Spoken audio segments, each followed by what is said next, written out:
Bringing down our panel, Robert Charles, former Assistant Secretary of State to Colin Powell. He's currently president of the Charles Group. Bruce Klingler, former CIA Deputy Division Chief for Korea, currently Heritage Foundation Senior Research Fellow.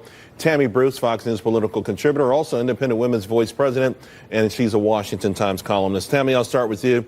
Forgetting about the overall interpretation of the media, of the meeting by the media, because you can close your eyes and pick the headline and match it with the media outlet. Watching this last night, from the coordinated entrance and a handshake to the body language, I felt great. I really did. I felt like it was historic. I know this is the very beginning of a long journey, but it really, as an American, it made me very optimistic. It's because what we've seen for the last couple generations is a refusal to deal with this issue, ranging from his grandfather to his father to him. And we've seen this problem progress. We've also seen how we've been taken advantage of.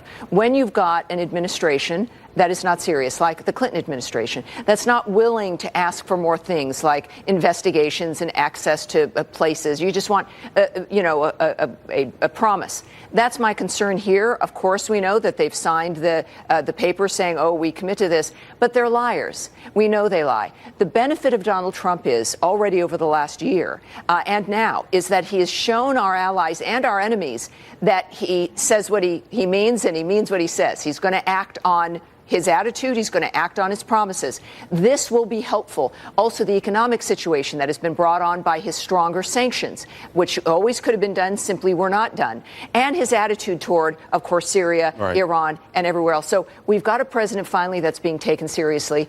I trust him because I know he's not going to do what others have done. He's not going to get a bad deal for the sake of it. It'll be no deal or the best deal. And yet, Robert Charles, the media is saying that President Trump has already been, quote, hoodwinked. The canceling the military the exercise and some of the other overtures being made to North Korea were unnecessary, that he blinked, and that in the first round, Kim Jong-un won.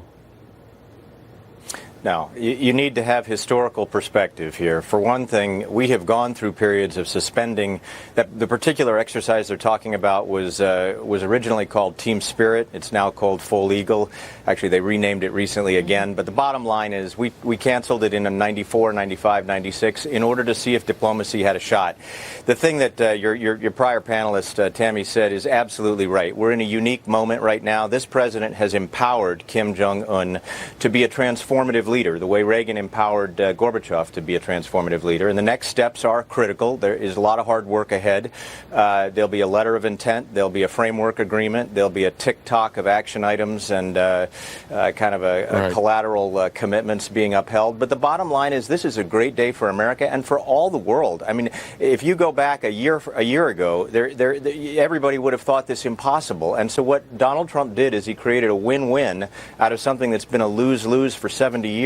Yeah, and of course, last November with that last missile launch, it really felt like we were on the precipice of something ugly. Bruce, speaking of the world, let's zero in because you know Korea very well. One of the more intriguing articles I saw was in the New Yorker, which it was filled with backhands at President Trump, but it did admit, the author said, I've yet to meet a single Korean who isn't willing to express optimism in some form about the prospects for peace and reunification. That's South Korea bubbling with optimism about what happened last night.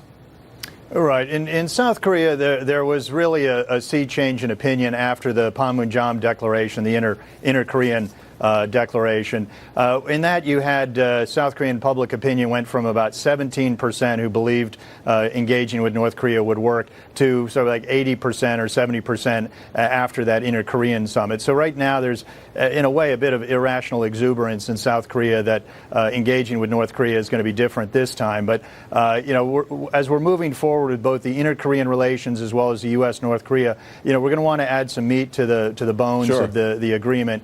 A lot of work needs to be done on fleshing out the details, and particularly something that seems pretty simple, but even the definitions. North Korea has a very different definition of what denuclearization is, even a different definition of what the Korean Peninsula is. They would include the U.S. strategic bombers in Guam as part of the Korean Peninsula because it influences or impacts that. So we need to work out those very strong differences. But we do have a pretty good first step, I think. Thank you all very, very much. Really appreciate it.